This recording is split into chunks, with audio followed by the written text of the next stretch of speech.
Today's chat is brought to you by, well, all of your support.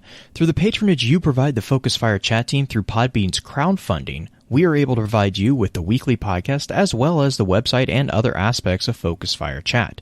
If you have any interest in becoming a patron of the FFC, please be sure to visit our website and click on the support link. Even a single dollar helps, and for those of you who are already patrons, thank you again for your generosity.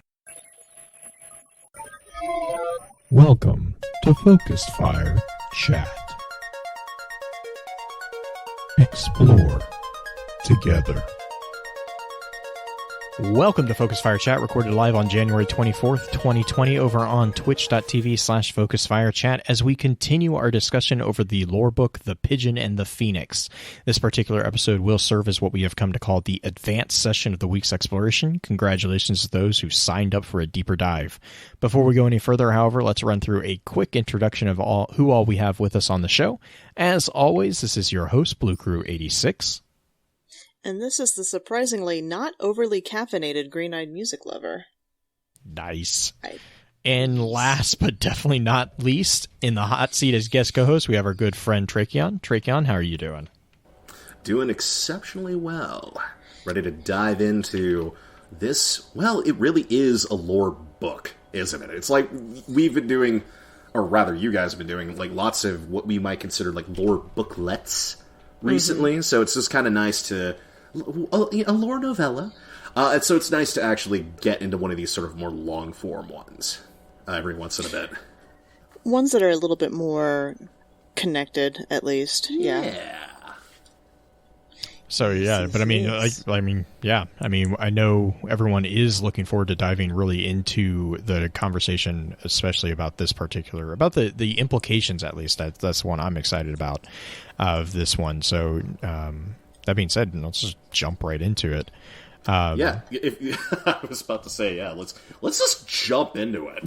So there's 19 entries on this one, and I think the best way, we were kind of talking about this before the recording started up, I don't think we're going to go through every single one like back to back. Green did a really good job in the intro session of breaking down it into basically roughly 10 scenes. And they do kind of follow, for the most part, the naming conventions. So you have like Burden, Part 1, Part 2, Part 3. You have Moths to Flame, Part 1 and 2. Foundations, Part 1, Part 2. There's a little bit of a mix-up on the Observer Effect, Thin, and War Stories. But then you get and Breathe. And then you go back to Margins. There's 2 parts there.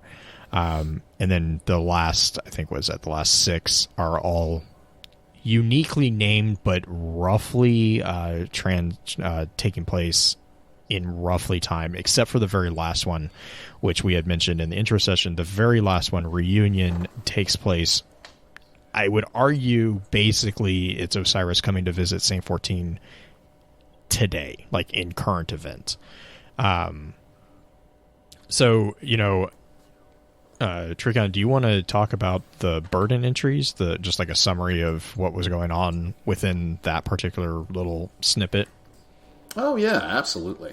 So we were touching on this a little bit within the intro session. So when we're talking about Burden, this is going to be a section where we have Saint and Marin introduced in this particular bit. They're starting off having a conversation. They're rendezvousing with Tiv, who has found 6 refugees that she's trying to escort back into the city. And,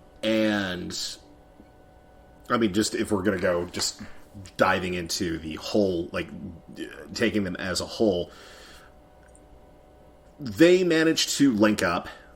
We have actually some really key things that we kind of see of Saint's character as well that are brought up in this particular section of the book itself. We kind of get this idea that he truly is one of these kinds of selfless characters. He talks in one section with Marin where they're going to be laughing together with Tiv tomorrow, and the day after that, in going on until a day without armor. So this is sort of the first, if we're talking about at least this book, like our first introduction to what Saint is all about. Unfortunately, the mission to rescue these individuals goes horribly awry. Fallen light flares up into the air, a spider tank drops nearby, and the carrier winds up being annihilated, and the refugees, some of whom were children, are all killed. Yeah, that's not a fun scene. But after that, the Burden Part 2, are we going past, like, the Burden 1, Burden 2 blue, like, or are we... Well, I was kind of doing it all in one fell swoop. Yeah, Okay. I think I just Yeah. refer to them as the Burden entries. Yes. It's like, because I mean, really, you can read those back to back to back, and Right. it's, I mean, I kind of nodding to what you had said in the intro session, you know, if you read them in the segments, like in the scenes, as you call it, it makes it a lot more enjoyable.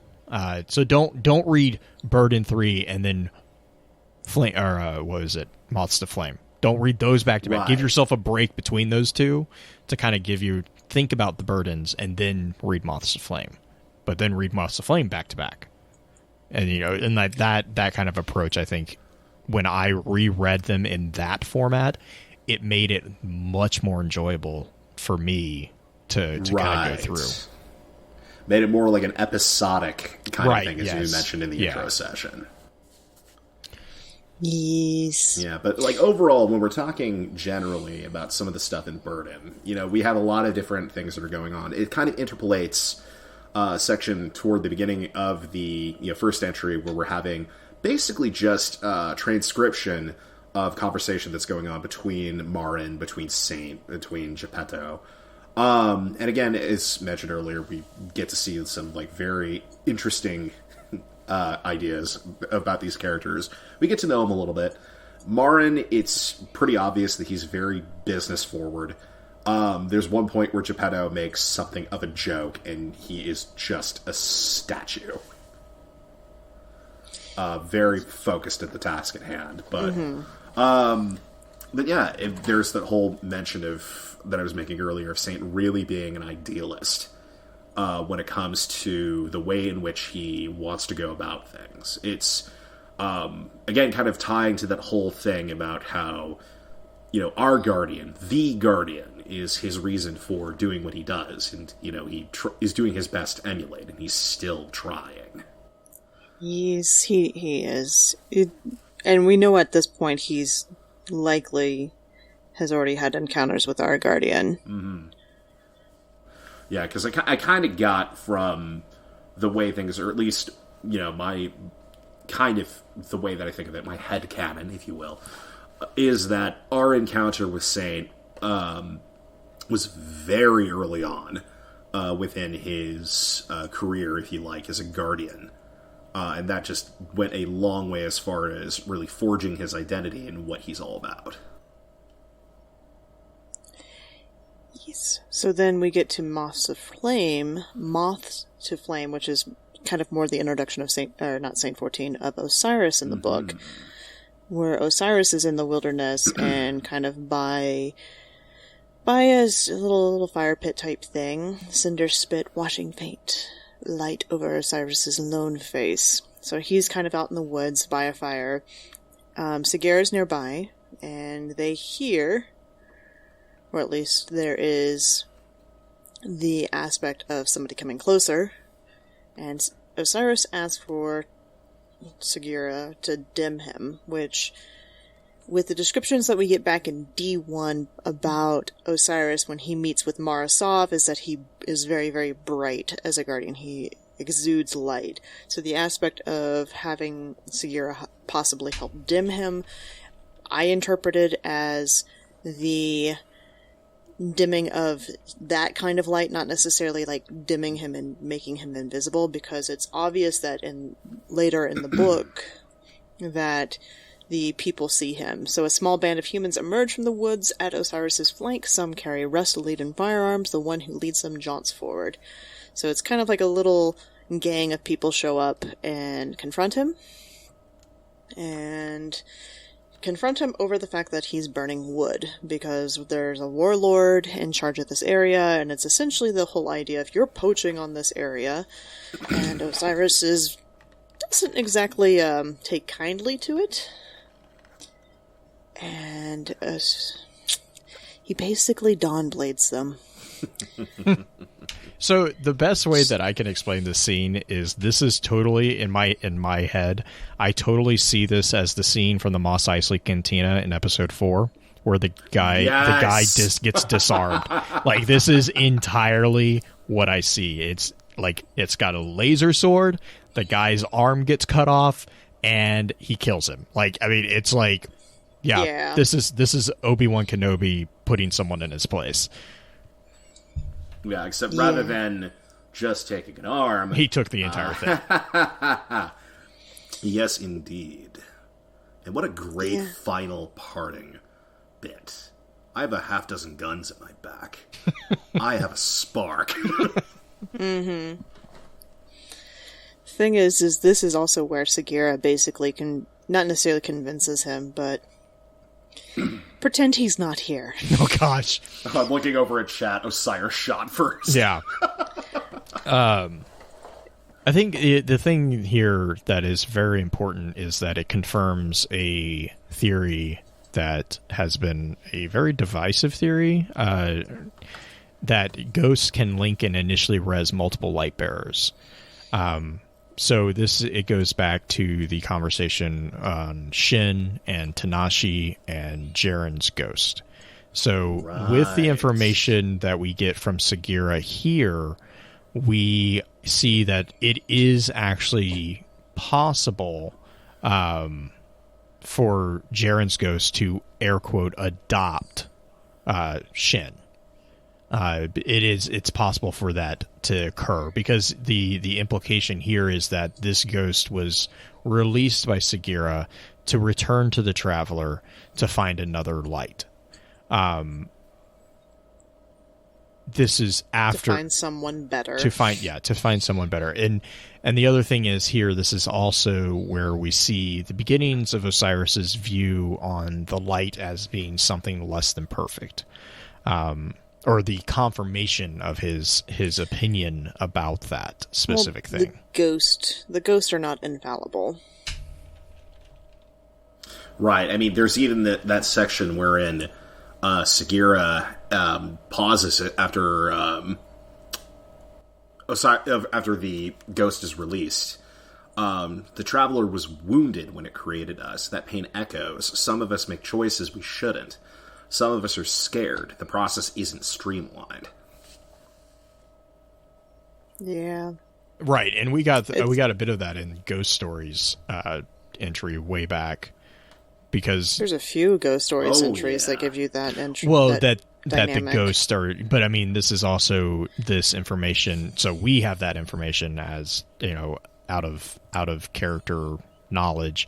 But this is the presentation of that information to Osiris in character, which allows him to then extrapolate a number of different things, one of which is that light can be corrupted. It is not without fault. Okay, so the next part of it is... This is the fun one. This is the very fun Foundations. one. Foundations Yes. with the... So Foundations is basically, we kind of mentioned Osiris was kind of guided to seek out the formation of the settlement underneath the Last City by Fellwinter, which is interesting because of something that we'll talk about next week in Constellations, because Ephrodite is the one who pushes the speaker to come to the Last City. So we get a kind of a little bit of a nod that the Iron Lords are very eager to see the Last City kind of form. In some ways, I mean, that's not... Fellwinter's Peak is not that far from the city. No. As well. Close enough that it's, you know, we can turn it into a Crucible map, certainly. Though distance doesn't seem to necessarily predicate that. Was there anything else going on in Foundations, Blue? We get a really cute scene of Ghost as server bustlers or table bustlers. Sagira is not happy about that. She was sorry. I love the fact that Saint completely misses the joke on that. Like, I think that was hilarious. But you also get the fact that Saint is a terrible cook. yes. Yes. Which, if you've read The Way of Kings, I view Saint 14 as Rock from The Way of Kings, which Rock is the horn eater who is a really good cook, but at first you're like not quite sure if it's good food or bad food, but it's food, so you just deal with it anyway. It's like, oh, I could see Saint being that way. But it's like, it's pork. It's not that hard. I mean, if you can burn pork. See, I read it as Segura wasn't too upset to help feed people. She was not impressed with the city. Yeah, that's kind of what I got from it as well. Let's see. Oh, really? Because like she said, I read it as her being snarky about she's it a little. sassy Segura, but I mean that's just like default for her. But it sounded grander. Yeah. She's like, what is this? Like, well, at least you know that this is early in the city's life in some ways. Yeah, and that there are borders to the city. So that does give us a little bit of a timeline to it. You also see Osiris's opinion from the speaker is already kind of not ideal. He's told by Saint, he's like, you should speak to the speaker. Perhaps he can help you find your path. And Osiris is like, I don't think he has my answers. And then Saint's like, you want to bet? And that's where Osiris actually makes a comment that is also repeated later in the book. I don't gamble. Like, but then he goes on to talk to Saint, and it's like he does seem to have at least a somewhat open mind, because he's like, he asks Saint about the speaker. He's like, is he a good person? To which Saint responds that he would give his life for him, and he's like, and Osiris kind of is like, he seems to me, at least as far as I'm reading it, is that like it's kind of like, oh, okay, well, I mean, he's not going to be. No one's perfect is basically, I think, the feeling that I get from Osiris is like everyone is trying at least, but then like with the whole thing with Reich, he's like, you're such a waste. Like, you have all this power and the only thing you can think of is protecting, like, is grabbing as much as you can get. Like, what is wrong with you? Mm-hmm. This is true. And then from Foundations, we move into the battle scene. Mm-hmm. Yes. So Observer Effect is the first one of this little, I want to say it's like a trio of entries, right? It's Observer Effect, Thin, and War Stories. Yeah. So these are all Battle of Six Fronts. So you see a number of different things within these three. Saint 14 has a really strong ability to kind of rally the troops and encourage other guardians. Osiris kind of demonstrates his power, which is not insignificant at all. And you also kind of get a feeling for how the other guardians look at Osiris and Saint both, with War Stories. They're on. Basically, they're already made a name for themselves to the point where they're on first name, if not familiar basis, with a number of different larger names in the community of the Guardians already. The very first one is Observer Effect. This is where you kind of get the sense of Saint's ability to encourage those who have already lost their will to keep going. It's the scene where he rescues Elric, and Elric is freaking out. She has lost. There were 9 guardians. She is the last one standing, and she is completely shell-shocked at this point. And Saint arrives with Osiris I think Osiris was up on the ridge, if I remember correctly. Yeah, Osiris was above them fighting, and Saint is trying to get Elric to come help him, and she says, "I can't die again." To which Saint response is, "Then we won't die." And it's just like, yeah. And this is also where you get the idea of, like, you know, Saint is passing on that confidence. Green, I think it was you and I that had talked a little bit about it. I don't remember if it was on an episode or not. But, like, Saint has such a powerful degree of confidence. I largely ascribe to the fact that he has already encountered our Guardian at this point. Mm-hmm. Like, he knows what is going to happen. It's not a matter of faith. It's not a matter of faith. It's a matter of knowledge that it is going to happen. Like, his confidence is such because he knows where it's going, what it's going to happen. Like, he doesn't know the exact details. He doesn't know if, you know, person X is going to be alive at the time, but he knows that in the big picture, the city succeeds, at least to a degree. And so everything that he's fighting for, he knows is worth it, which gives him a significant boost in his ability that you see an observer effect, because he knows this battle's already won. He knows that ultimately the war will be, you know, everything is going to be okay. So give it your all, because even if you fall, it's still going to work out in the end. And so to me, it's like, it's one of those things where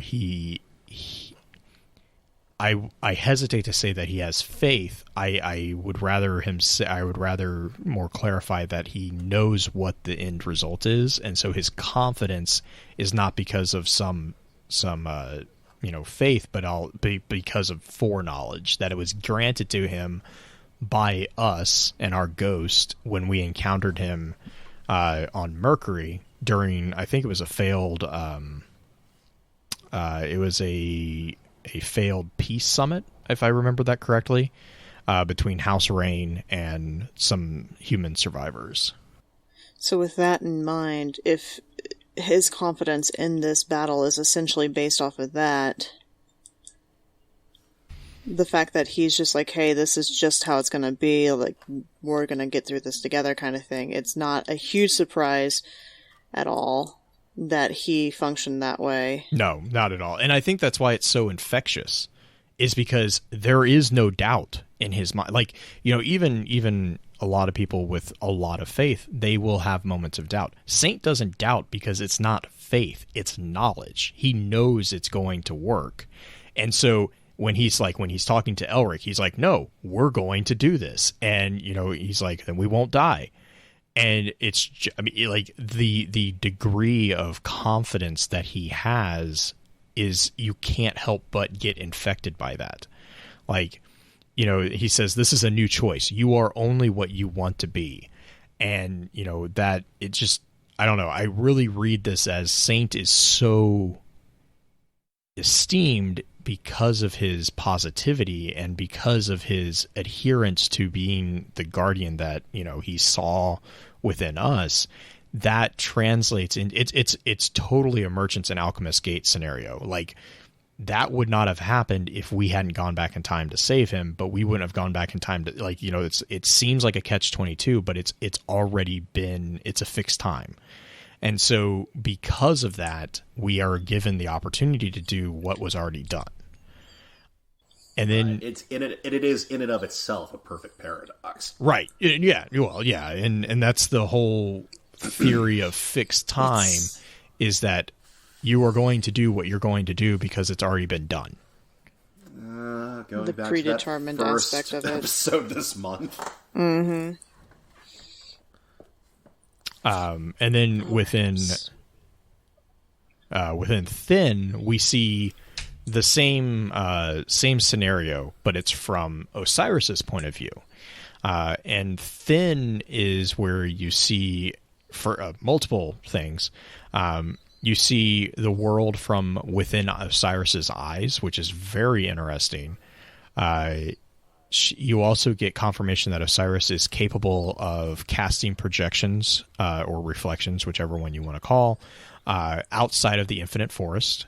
So we have that confirmed here. Osiris refers to a component of power that he calls Inferno, which I'm curious because I haven't seen anything on that one. He also refers to the way of the world as being skeins, which is a reference to basically weaving, which is where I kind of get the idea that he sees this thing as a tapestry, and he sees where threads are getting strained and sends reinforcement there. You see where he's constantly referring to as the west is bending, so he transfers to there. The north is bending. The north fractures, and then he goes over to, I think it was like the east, and then to the west. Like, he's bouncing all over the place. He's experiencing all this stuff through the eyes of his projections, and he is constantly basically weaving what's referred to as Inferno, and burning things. I mean, he's basically napalming everything at all the time. I'm curious. There is a reference to two hunters. I think one of them is Anna, but I'm curious if you thought about anything about the second one, or if you had an idea of who those two hunters could be. One snaps fire beams of sunlight from her rifle, wreathes in flames. Oh, that's the second Aphrodite. dances That's through Aphrodite. Sorry, challengers. that's Aphrodite. Her blades arc purity. None of them. That might be Perrin pass. or Perun. Perun, yeah. Actually, yeah, And I didn't. I be... missed the fact that it was a rifle. I just saw beams of sunlight and thought it was Anna. Yeah, I mean, it makes sense to automatically jump that one, Right. But it could be. I think that's Aphrodite and Perun then. It could be Aphrodite. It could be. It could also not necessarily be the Iron Lords. It could be, what was the name of the character from earlier in the book? The Tiv? fire team member that didn't die. Tiv. Yeah, it could be Tiv. Mm-hmm. Tiv could be the Arch. The Archstrider. Strider. Yeah, okay, I can see that too. Yeah, Well, the reason I say it's it could be Aphrodite. Archstrider. Yeah. The reason or a Blade Dancer. The only thing too there is that we do have it was an old D1 flavor text in Iron Banner. I think it was the Mantle of Aphrodite, but it makes a comment about Aphrodite standing in a wreath of flame, or standing in a pillar of flame. Now that was also a very generic flavor text that pretty much all the hunters had nods to them standing in flame.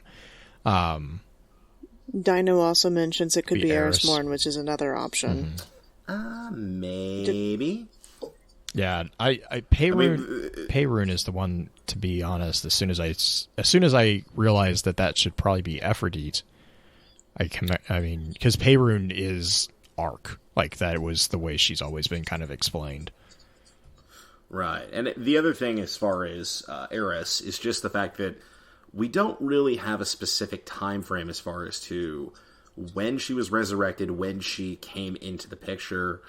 Honestly, if I'm kind of going through and trying to think, is there any reference as far as to what element she was particularly kind of like for Eris more partial to? Yeah, no, not really. I mean, Arc was the hunt, the Great Hunt. Right. We always saw her with Arc. But yeah, Black Flag is also pointing out Sai Moda was also true. So yeah, so it's just, to me, Thin was a really interesting entry because you see the Battle of Six Fronts from Osiris's point of view, and this was arguably where Osiris was kind of brought into the picture as far as infamy for being one of, if not the reason that Six Fronts held, was because he was pretty much everywhere at once. Right. And this is where you see that exact thing. We had always kind of, played with the idea of, oh, well, if he's able to project, but we didn't know if the projections were restricted to the Infinite Forest because they're, simulations. This pretty much calls out that no, they're not, and this is exactly what it's going on. The other thing is that because of, hang on real quick, let me just touch base here. We do know that from, it was the Record Vanguard Commander, I believe, that Osiris was already diving into Vex Tech at this point. Because within the Vanguard, I want to say it was Vanguard Commander, when he's talking to Saint about stuff, he is fidgeting with his Vex cubes. Like, he already has those cubes that we see him play with in Curse of Osiris and in Season of Dawn. He already has those at that point. So he has access to that tech already, which could explain the projections, but I did find the thin is like one of my favorite ones, simply because of the clarification on a lot of theories about Six Fronts and Osiris's connection there. War Stories is just fun to read. It's not. There's some snippets in here that are worth noting as far as information, but really honestly, it's more about the fact that Saint 14 and Shaxx, the interaction between the two of them. It's glorious. We also get the confirmation that Cole is lying about Shaxx's horn. And so yeah, War Stories is it's a fun read. It really just is a fun read. And also confirmation again that Shaxx can't talk with an inside voice. I mean, yeah. Quiet Shaxx is only when then he's we talking. launch on the one south. line that Shaxx has that's in regular text. Just Everything hints. else is all caps. Where did you hear that? Where did you hear that? But I love that it's Saint 14 that pushes back, because it's basically, I didn't die. I don't believe you. Is that because you died, Shaxx? I heard the Fallen broke your horn. Where did you hear that? Yes. It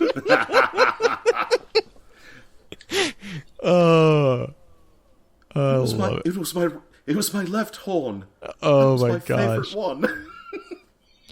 But yeah, and then you also get the sense of Osiris being kind of the realist, because at the very end, they're all boasting, they're all, they're high on the adrenaline of the battle. They've won the battle. Right, yeah. And Osiris comes in and he's they're joking about the whole Saint didn't die, Shaxx died, and Osiris is I don't know how many times I died.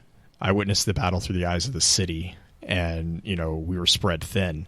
And Saint kind of, to me, obviously it's text, so it's kind of hard to get the emotive implications, but to me it kind of is a sombering thing, because because Saint's response is basically, you should be proud, without you we would have been lost. And Osiris's response is the one that is just bone chilling to me, is some were. Osiris has that he has that penchant for, don't get ahead of yourself. It doesn't matter how many people he saved, don't lose anybody. Yeah. Mentality almost. It's what do we describe this as? Because my wife and I have a very specific term for this. We kind of call it the hero complex. Mm-hmm. In that sense of it's kind of a fatalistic view. Right, in that sense of, I have to do everything that I can to save everyone. And it could be further postulated that, going back to Thin and the relation here, seeing all this crazy stuff that Osiris is able to pull off. He's projecting all over the city and, all to all quarters and providing assistance when he can. And yet, here he is, ever the realist, still going, I did all I could, but yet Some It's people like still were lost. it's well, and it's so funny because that idea, like that concept of like it's usually referred to as like the rescuer identity, or the rescuer that's right. is kind of the archetype that's usually there. But you see a lot of times that hyper responsibility concept that is also really closely associated with OCD, Right. which explains Osiris to a degree too. Like A little bit. like he's hyper responsible for everyone. He's he's responsible for the safety of people. But then on the flip side, you have this weird dichotomy where it's like he also doesn't really care for things that he sees as trivial, like politics, which we'll get to here. But like he's I don't know. I think that it definitely, War Stories and Thin, probably the reason I like them so much is because it really does deepen even the picture of Osiris, which was already kind of three-dimensional. Like he's just, I don't know. It's just interesting there. And that kind of brings us to Breathe, which is a slight time jump afterwards.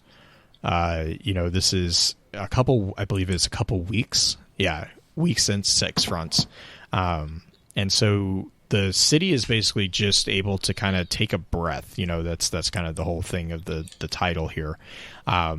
This is where we get the word clash mention. I have no idea what that is. Like all I can think of is Sentinels throwing their shields at each other.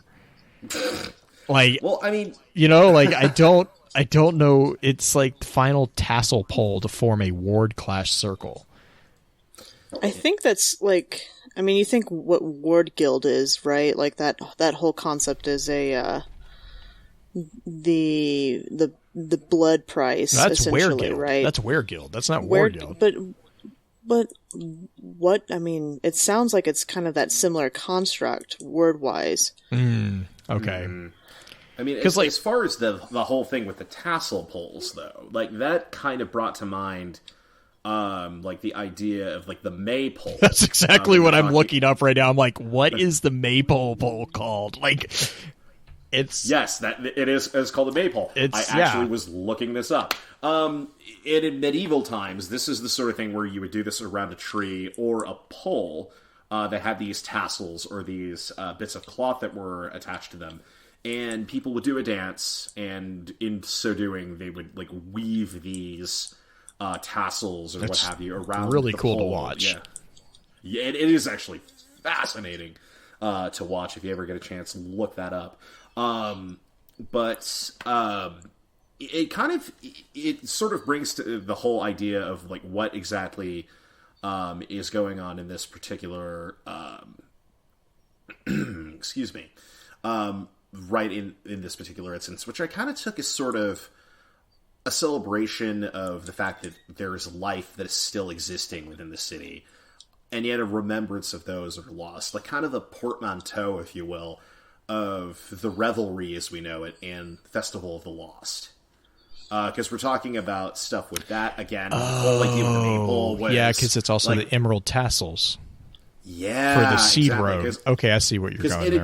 Because in addition to that, like the whole idea of the maypole, at least when we're talking about the way that it's functioned in medieval times, was supposed to be again like a celebration of the spring and of life, and the idea of doing the maypole was supposed to be like a sign of like good luck and fertility. Mm-hmm. Like the idea you were going to have a good harvest that year. And we're talking about like stuff with that.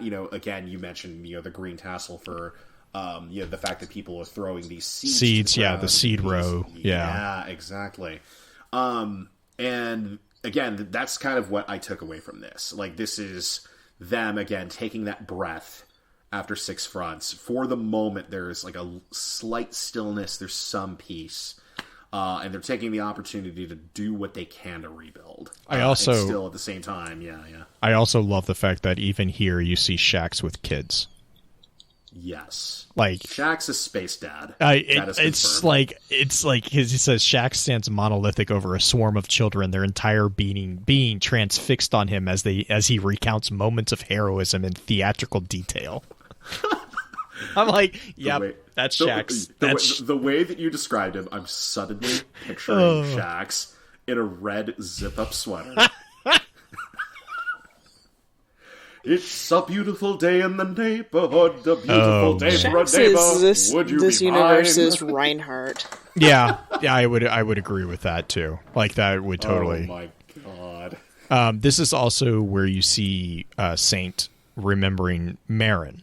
Yes. Anna hands him a lantern, and I love. So there's a couple different things that I really actually like about this whole interaction with Anna and Saint. She sprinkles a handful of seeds over him. So like, because he's an exo, right? He has the metallic frame. They basically are using Saint as a seed spreader. Like as he walks, he distributes these seeds. Now, of course, he sits down and the pigeons perch on him, eating all the seeds, which also then with regards to the whole comment about pigeons flocking around him make a ton of sense because he's a bird feeder. He is literally a walking bird feeder to them. He's Johnny Appleseed, but with birds. Johnny Applebard. Burb. So I love that image of her, like, because it's such a weird thing, but at the same time a really kind of innovative thing, right? And so yeah, but then also the connection again with Marin and the lantern with Void Light. He walks the seed row with all the seed, like she sprinkles a handful of seeds, and she's like, "Make sure to walk the row. It's getting dark." And then he sits down, and all the pigeons perch on him, picking out seeds. Good birds. I am glad you found a home here. Yes, good birds. I am glad that you found a home here. What actually kind of struck out as far as that little conversation too, of course, we have the bit, as previously mentioned, where Anna is handing Saint the lantern, and there's a fun little comment that gets thrown in there regarding just the things that we've talked about previously with exos and all that, and it's that Anna says, "I don't know." She sighs. You ever wonder about the other 13? I think about that sometimes. I am happy with 14. Just that whole thing of, extra intrigue. Well, and I think it also shows that Saint, unlike some Guardians, Saint isn't focused on the past, he's looking to the future. Yeah, exactly. So he's perfectly fine with things right. as is. He's happy with 14. Right. He knows that things are going to be okay. Yeah. But I see that as like one of the also reasons why the speaker probably likes him so much is because he isn't obsessed with what has been lost. He's obsessed with what can be gained. It's just the way that it's looked at. Which, I mean, actually kind of talking about obsessions, that actually is a good segue into Margins. Margins is basically a scene where Osiris is searching for, or is seeking answers. And it does a really good job in kind of detailing the relationship that Osiris has with the speaker. And a nod to the kind of the silence of the traveler that is above them currently. And Green, I think this might be the one that you were thinking of. This is kind of poetic in its presentation. It's not a poem, but it's kind of here. It kind of is similar. It's explaining how Osiris sees things. He is sinking into reality like this. He kind of like it. He literally is like sinking into this psychological space, and he's in the stone garden is meditative, and he's looking for answers. He's looking for the traveler, is really what it kind of seems, and he's kind of interrupted by the speaker, and he kind of like, he's like, yeah, that's fine. Like, the speaker is like, can I sit with you? And Osiris is like, yes, that's fine, or you may. And he stands up to leave because he's like, he's not here to talk. He's here to try to listen. And, you know, it's like, you see the communication, and Osiris's concern is that it literally, if there had been one misstep in that battle, they were, you know, gone. And you see the frustration too, because Osiris says, I did not see the traveler on 6 fronts. And the speaker goes on to say, but you did. It was in the fire that saved your brothers and sisters. It was in the arc bolts and, you know, the violet shields. And Osiris cuts him off and says, do not romanticize this burden. We wield a weapon. You know, and you kind of get this idea that this is an old argument between the two of them. You know, this is the speaker kind of sees this as, you know, not really a romantic or romanticized version, but Osiris is like, look, if I'm going to be a weapon, then you need to speak clearly. You know, he says, then the traveler would do well to speak clearly to better direct me. And the reason why he is saying this is he doesn't want it necessarily to take away his choice, but it is guidance that he is, you know, trying to search for. And again, that goes back to Osiris's capability to see a larger picture of what is happening. He, for better or worse, he perceives things as a larger picture. And he recognizes there's so much at stake. It's such a delicate game that is being played that, you know, one misstep can bring ruin to everything. With that, and isn't there mention of Osiris's, not necessarily prophecies directly, but how the visions work and how he's interpreting them? Yeah, so that's like Margins Part 1. He says, there is an imminent daunting pressure, a noose awaiting a misstep, a delicate game. Braziers cast shadows, distracting shades flickering across his eyes, breaking his concentration. And so then he breathes. He says, he is alone in the void, intrusions no more. There is a point in the depth that cannot be directly viewed. So he dives deeper, still only a point in the aphotic depth, the nothing expansive. He sinks to gain a new perspective. The point remains. It's so faint, distant, though he knows he can see the light. His reach stretched then, clarity in the space between his hand and the point, the osseous white point, dim now. The omnipresence was, hungry acknowledgement, vast himself against the enormity and endless unfurling midnight and a lone point. So, you know, here he is seeing the darkness and the vast, you know, the lone point, the point of the traveler, you know, in this single white point in this giant sea of darkness, really. And so when he sees that, that's when he goes on to say, you know, it's almost too much, really. There, you know, and the fact that one single point isn't talking to them is rather frustrating.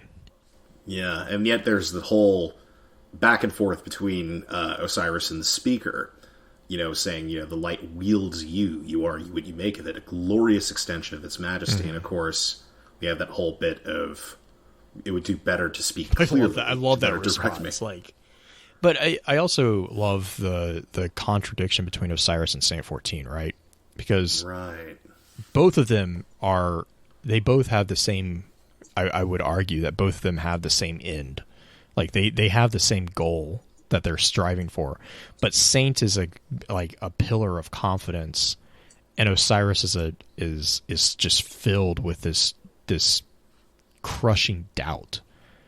And it's interesting to see the two perspectives on their approaches to just like everything, you know, like in the record, a couple of the records that was released beforehand, you see the one that's called The Accolade does a really good job of showing Saint Saint's value system as being around the people he saves rather than the gear he acquires. Saint calls out that he could not remember where he gets the loot that he uses. He just, I mean, it's all pretty much replaceable to him, but every single one of the ribbons that are tied to him, to his ship, to his space, all those ribbons are a what's referred to as a payment or an accolade of a person who he has saved. And he remembers the name of each of those who have gifted him with an accolade. So he remembers all the names for every person that he saved that has given him those ribbons. Whereas Osiris, Osiris is a person who's seeking answers. He's seeking a way to save everyone. We kind of talked about that rescuer identity.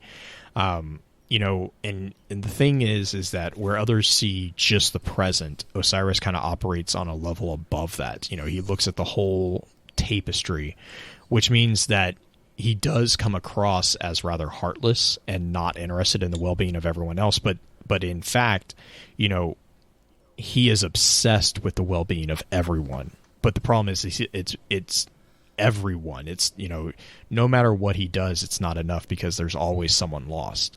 And Saint actually calls that out in the Vanguard Commander record. He says, and Saint 14 explains that's why Saint 14 is selling the consensus that Osiris will become the Vanguard Commander after Saint steps down, is because he sees that value that Osiris has towards others, even though other people don't see that. Even though other people see Osiris as like a curmudgeonly old guy who, wants to obsess over his Vex, things. Saint sees that the reason why Osiris has that obsession is because he's trying as desperately as he can to save everyone that he can. Right. In that sense that in Osiris's view, like just based upon the fact, again, he's looking at the whole big picture. He's looking at it as a tapestry.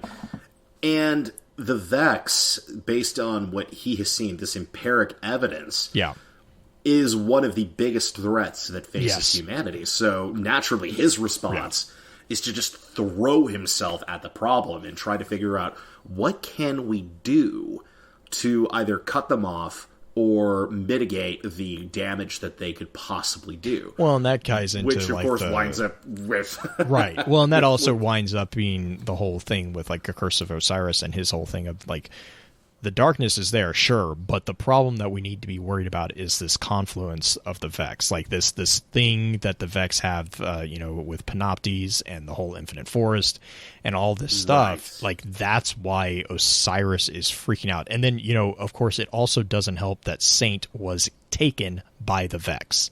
Like it, it's kind of like these ticks on this checklist keep getting activated in his mind as to, no, these are the real problem. This is the threat that needs to be addressed. Like everyone else is worried about the hive and, the moon and all this stuff. And Osiris is playing a much larger game because he's like, while you guys are all squabbling over the moon, this entire species is working to take the galaxy.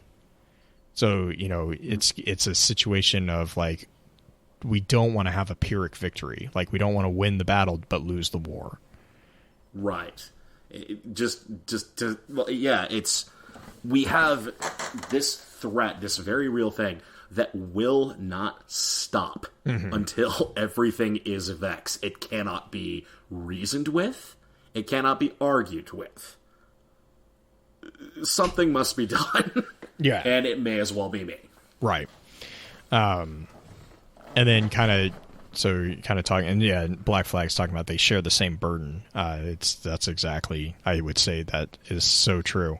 Patron, the other thing I was, go for it. No, go for it. Well, I was gonna say the other interesting thing about just again the characterization between Saint 14 and Osiris is in the fact that the way that they're structured makes them excellent foils of each other. In that respect of, what you were just mentioning of that Saint just goes through things with just this absolute confidence. And, of course, that's based upon his interaction with the Guardian through knowing that regardless of the exact way that things are happening, things are going to be okay. The city is going to thrive. But Osiris, naturally, having not had that experience, just goes through, again, with that kind of rescuer mentality, but it enhances the view of the other character as a direct result of that.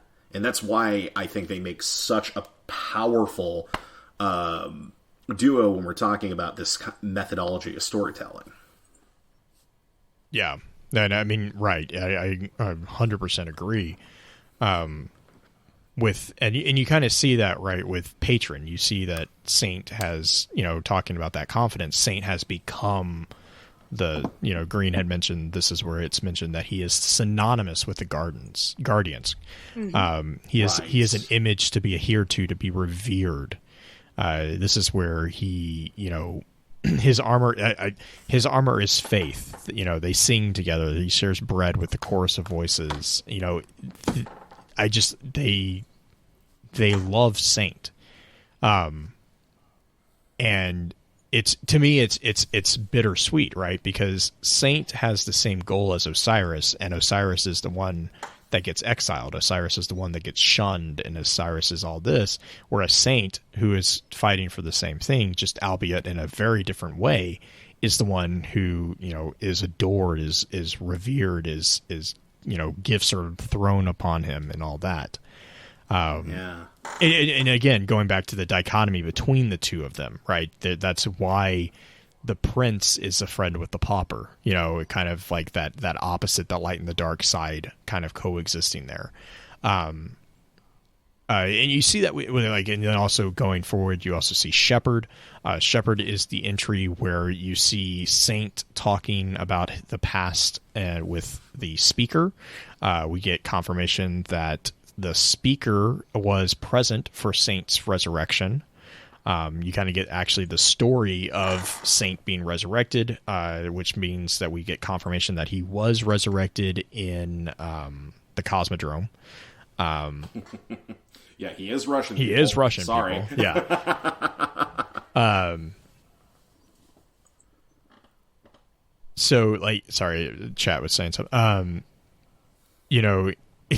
Oh my gosh. So there are so many little tidbits in these things. At the end of this one, the speaker refers to the ghost as a little light, which just cracks me up because we now have 3 different people who are on very different sides of the spectrum as far as their views of how things should be handled, all referring to the same entities as the same term. You have the stranger, you have Osiris, and now you have the speaker refer to ghost as a little light. That reminds me. The other thing was Moths of Flame. The ghost that they free, air quotes, from the warlord refers to Segura's sister.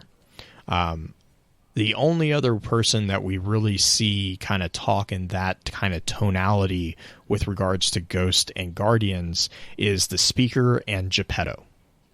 And Geppetto is continuously referring to Guardians as brother Osiris or sister Ikora or, brother Kate, whatever. And the only time the speaker actually refers to it is within the margins where he says to Osiris that he was saving his brothers and sisters. I didn't get the same sense of connection with that particular comment, but I did find it very interesting that the ghost of Reich was actually speaking in the same parlance as Geppetto.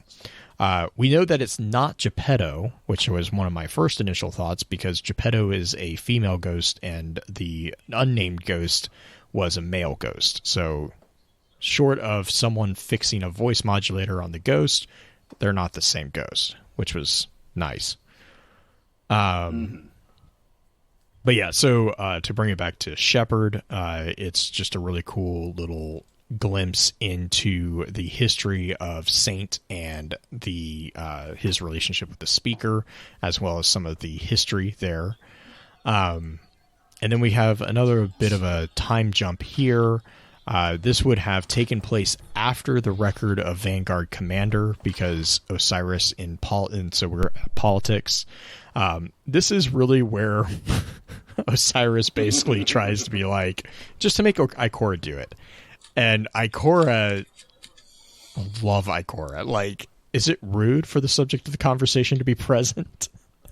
Yeah, it's like, I'm still standing here, guys. I love that. I'm standing right here.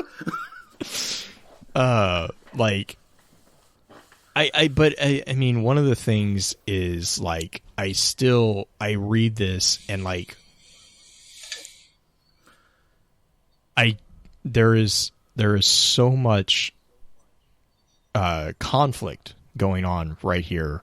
The schism is really strong, but even so, I get the sense that Osiris is still trying to protect everybody. Like, right, but he's not exactly. He doesn't agree with the speaker's way of doing it. He which disagrees is completely what we've with him. known for a long time. Yeah, because again, like going back to what we were talking about a little bit earlier, it's that whole thing where at this stage, Osiris is a little bit more. I'm trying to think of the best way of describing this. He's a little bit more concerned with what's going on and what is kind of bearing down on the door, as opposed to, you know, this whole idea of just like these intercity squabbles, as he might call them. Just the idea that he would rather just get on with what he's attempting to do, as opposed to these like whole things of like, okay, we're needing your opinions within the consensus. Yeah, about that. Vex, they're coming. No, we need to discuss all these political things. No, right. The thing is Osiris never wanted to be on that in the first place. Exactly. Yeah, he was put into a Vanguard mentor position, and then so they named Saint 14 the Vanguard commander. One day after that, Saint 14's like, "Yep, bye. I'm going on a crusade." And basically is like, yo, yeah, Osiris, you're Vanguard commander. Like, even Osiris is like, what? Why? This is a terrible it's the pouty, idea. Like, seriously? Yeah, he's like, and that's where Saint's like, because, and it's like Saint is seeing it. I really like the way that Saint kind of presents it, is because he's like, because you care for them. In your, like, he's like, you need to work on, I think he said something about like, you need to work on the way you show it, but like, he knows that Osiris has that mentality of trying to save everyone. And yes, the dispute between Osiris and the speaker is actually started in Constellations. We see that in the growing entry, which we'll talk about next week, but that's in regards to the faction wars, actually. But it is also a kind of the beginning of the schism between the two of them is how they both agree that the problems exist. It's how they are handled that they disagree on. And you see that within this entry too, because he continuously is trying to tell Osiris to be patient, and Osiris is basically at the point where he's like, this is not a debate. Like, this is literally a battle that needs to be fought. He says, we cannot wait for threats to arrive. Someone has to meet them. And that's kind of where you also see Osiris is like, my duty is to protect the city. I am protecting, like, he's like, you want me to stand by me not doing what I'm doing, I would be not fulfilling my duty. So do you want me to do my job, or do you want me to do what you're telling me to do? Is kind of the sense that I get within this particular entry. Yeah, I'm basically right there as well. Just that, again, that last line where, he's saying someone has to meet them, and the speaker stands and says, we will in time together. And Osiris says, be patient. And the look of malice bled from the word. Yeah.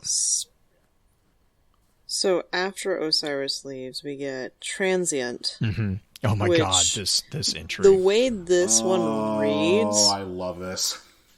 sounds like it's after Saint does his whole headbutt to the Kel scene. At least part of it would Well, be. Like, because after the headbutt from the Kel, Saint didn't know where Osiris was. Because the speaker That's what. the speaker told him. So, you mean Yeah. I gotcha. 'Cause No, you because have see, the- like I because the last one is Osiris asking Saint where he was. Yeah, but Saint asks where Osiris is too. Saint 3 years at 2 entries up.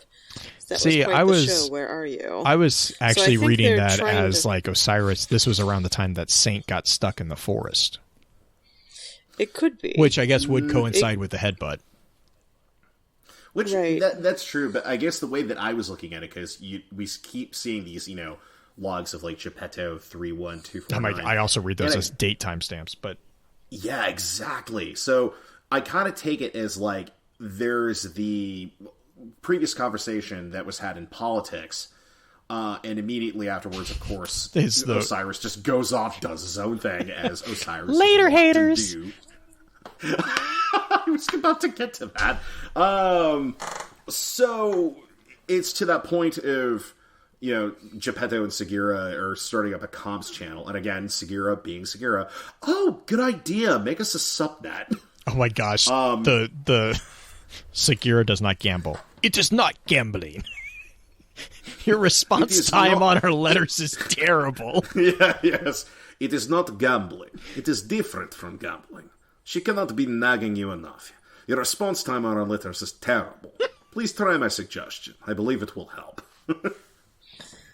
I love how they do the whole "I'm not answering you" instead. I'm just changing the conversation slightly and asking a totally different Yeah, because question. Osiris is immediately like, how's Is that Ikora? Corwell? Are you? I also like the fact that was if these are timestamps, which Dino is making the valid point of what is 0 doing in a timestamp, because it's 40 unless that's the month. Or its location. I mean, Well, No. that's the thing, because these No, are it has to be. timestamps that it If would these are make sense timestamps- that it's like, because it's like all these happen if we're postulating that like the last number is like a year stamp, for example. Dino, We're did saying we two- start counting our calendars at 0 in the class? I mean, you have what 1, 2, 3, 4. 4 of these messages start at 3. Maybe Yeah, so I was reading that Hours? as month. and then you have Yeah, 2 same. at 4, which would make sense. Right. Because Also, and then it's if you really because if it's And month, the last one where Osiris is saying, "Where are you?" to Saint. Last Is number is times 296. it's Yeah. 2 years Right. after the 294 that's how I initially was like. I started reading this. I was like, oh, that's weird. We have timestamps now. Yeah, Dino put it basically the way I thought of it. Like, it's essentially that it's like the years of the city age, possibly. Right. Yeah. We are both disappointed, but we will live. I love again, it's just that, like, ugh, I love Saint so much. It's just Just like, Osiris, I will speak for myself. Saint, that was quite the show. which is I think that's the later haters section. haters? Yeah. That's the I'm walking out of here. I still hate that line, by the way. Oh, I can't. I'm not a fan of it, but I find it's also pretty accurate to Segura's sass. Yeah, that's true. I mean, but you can show sass other ways. It's just... ugh. Anyways. But this is also where where is it? Oh, so Saint mentions the suggestion. Please try my suggestion. I believe it will help. Yes, and that brings us to blame, which is the one that we were kind of talking about a little bit earlier. So blame is the poem in green. Do you want to read that for us? Sure. Solar wind, the sand sweeps weeping across a stone. It breaks on glass in keeping with its own. You are right, it helped. Now, I read it as if grammatically, but if you read it in the lines, it's going to come across slightly different, and this is where we were bringing up the haiku aspect of this poem, because it's broken up into very specific lines. Solar wind, the sand sweeps weeping across a stone. It breaks on glass in keeping with its own. You were right, it helped. Yeah, So and I read I would Solar Wind as the header, and then I read the You Were Right, It Helped as kind of a side note to Saint. Yeah, like a... So the sand sweeps weeping across the stone. It breaks on glass in keeping with its own. That's actually more... If you read it as a full-length line, it's not a haiku at all. Mm-hmm. It's just broken up in lines. Because when you read poetry, you actually read it as the grammatical words. You don't break the lines up, even though it may have it there. The sand sweeps weeping across the stone. So, I mean, it's more, that's 8-10 syllables on each of those lines, essentially. It's like, I'm blanking on the term for it, but it's like a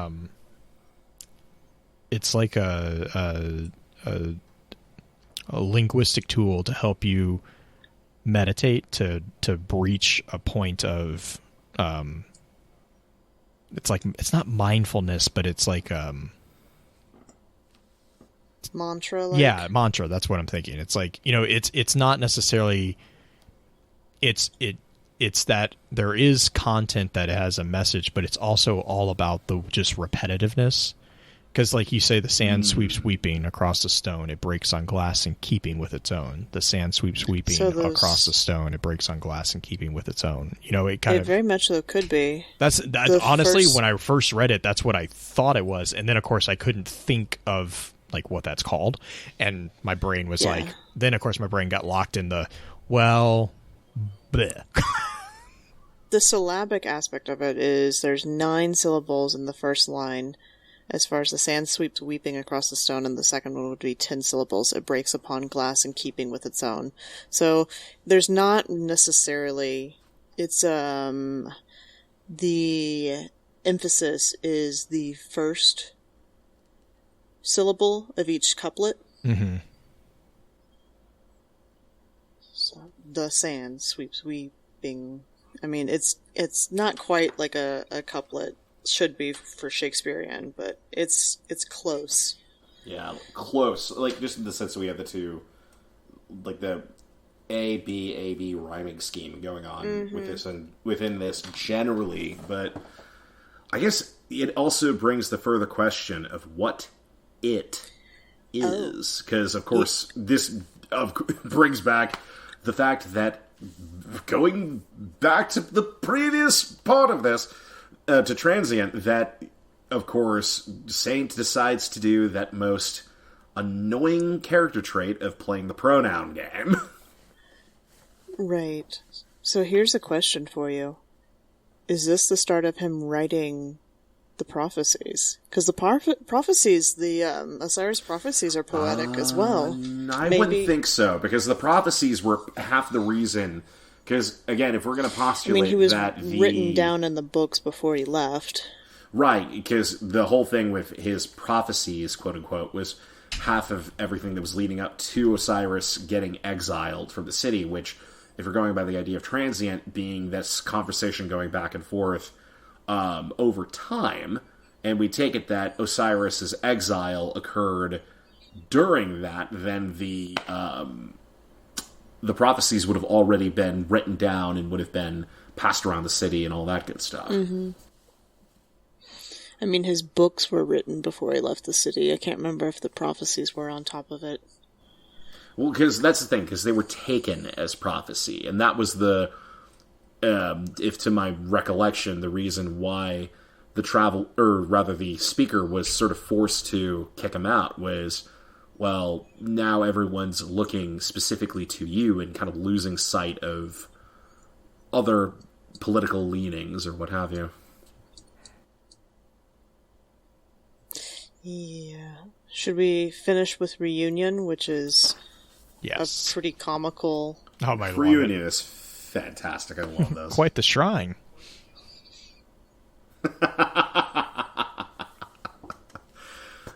I almost want to just read this, just because it's just such a fantastic element of storytelling and just ending this thing off. Go for it. Saint 14 watches vessels dip in and out of the hangar. The cadence of docking and disembarking ships finds rhythm in the busy city. It is routine, practiced, peaceful. A visitor steps aboard the Grey Pigeon. Geppetto turns to welcome them. Greetings, Brother Osiris. You're a welcome sight. Is Sagira with you? Hello, Geppetto. Sagira visits Ikora. Osiris sits on the gangway of the Grey Pigeon. He runs a ribbon through his fingers. Hello, Saint. Osiris. I wondered if this meeting would be with one of your projections. I would not... Quite the shrine they've made for you. Are you dying? Saint 14 laughs. It is good to see you again, brother. Fade to black. Mm-hmm. Fade to black. And scene. Quite the shrine they made for you. Speculations?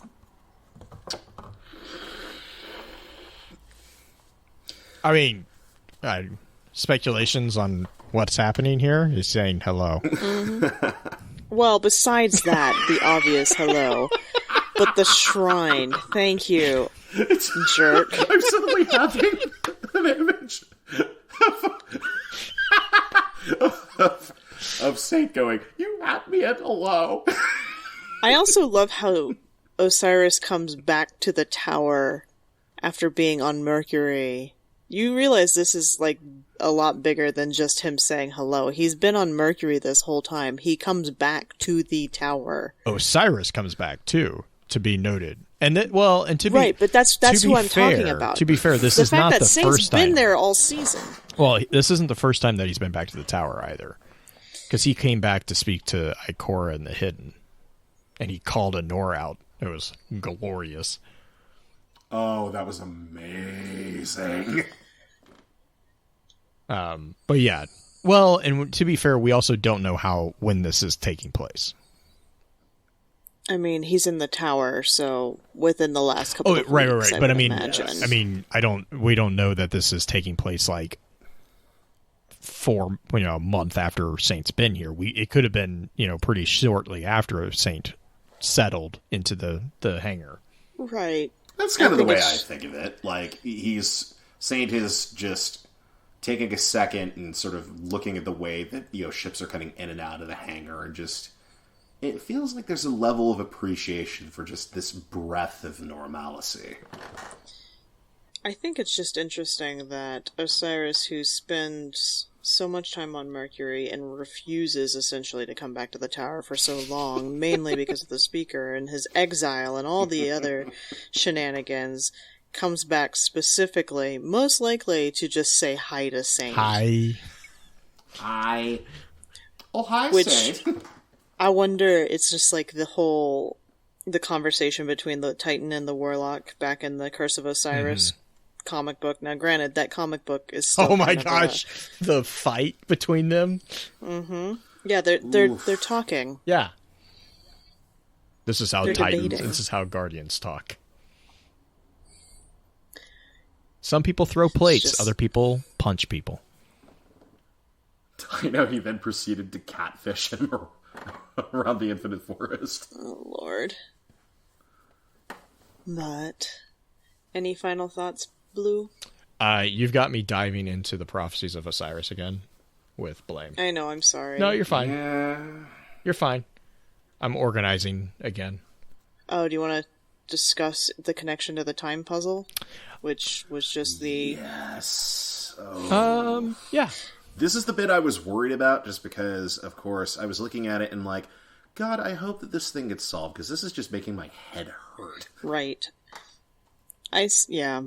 The giant... More power to them, to all the people who worked on that. That's a big shout-out. Like, I know I'm kind of skipping ahead to shout-outs, but holy moly, those people did not sleep. Except for Glad, who slept on stream. Yeah, Glad, you can sleep now. But the amount of people working on it besides Glad was just doing a lot of the call-out and getting people connected. But the people who were really behind it were a lot of the people in his Discord server helping. But the connection between Pigeon and the Phoenix is how you get the book in-game, which will disappear before this episode releases. So, sorry guys if you haven't gotten it. Yeah, sorry. You can find it over on Ishtar, though. So, you at least have that. But beyond that, traveling the corridors of time, the fact that you get the book pieces from the tomb room, is there any speculation as to why we are getting it there? They had to find a way to gate it. Just the game mechanic thing? I mean, I was about to say, well, because they didn't want to make another asset as well. Yeah, I mean, that's kind of...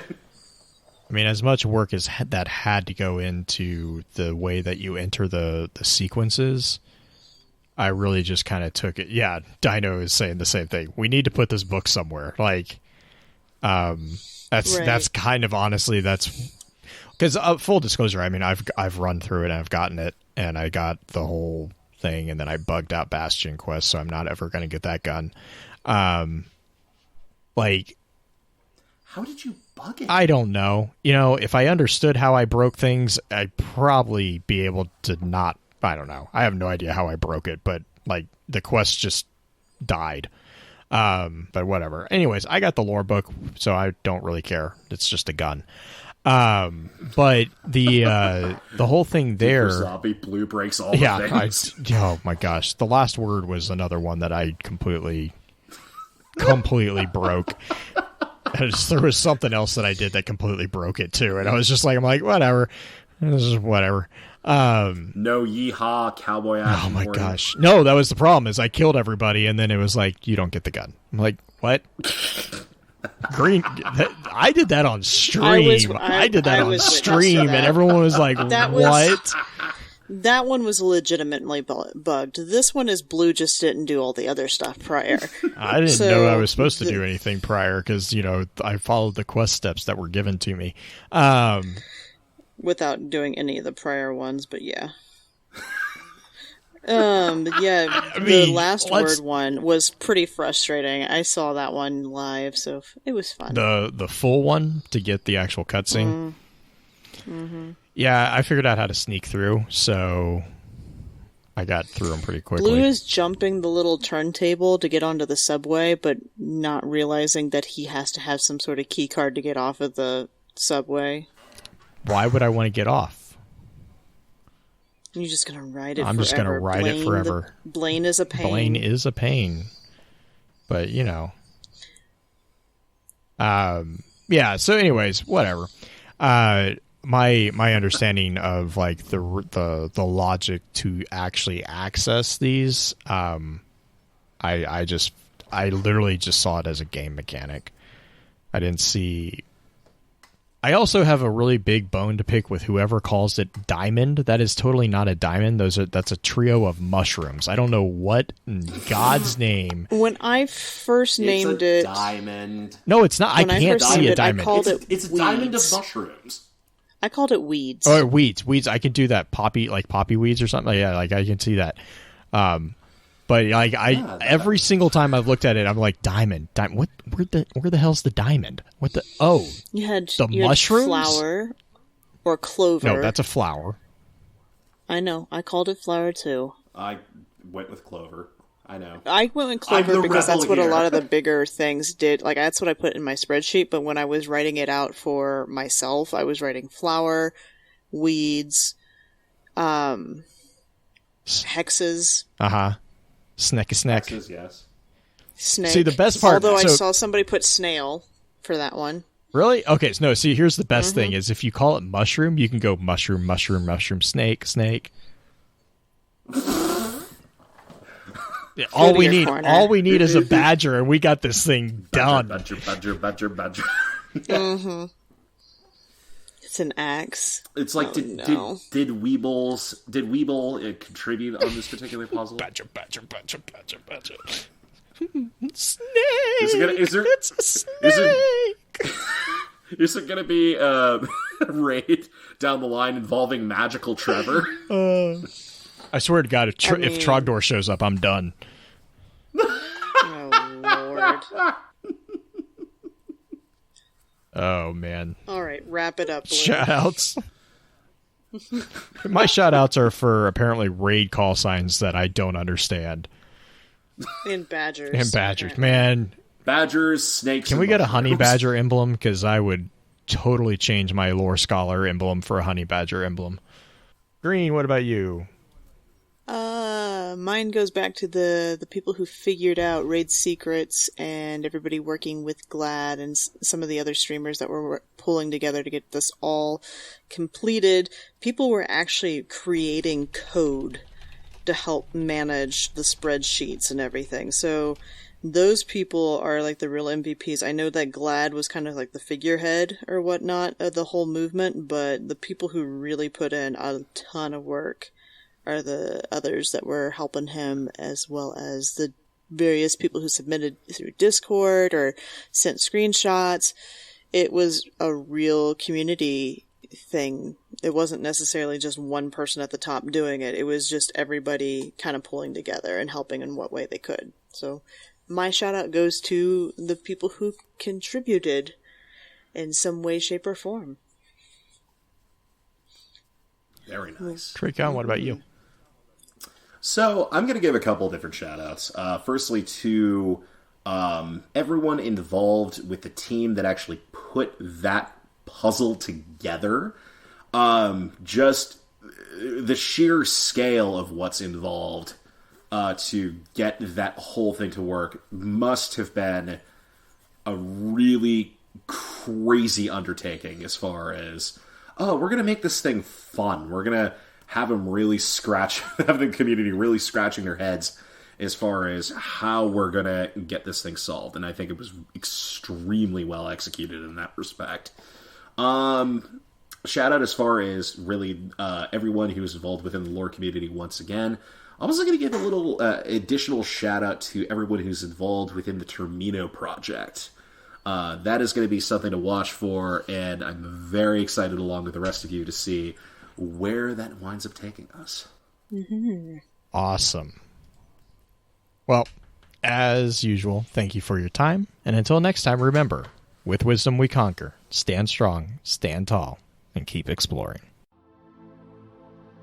With that, we'll begin to wrap the chat up. Thank you again to those over on Twitch for coming to spend your evening with us. If you'd like to join us for the live streaming of the episodes, please be sure to give us a follow over on twitch.tv/FocusedFireChat.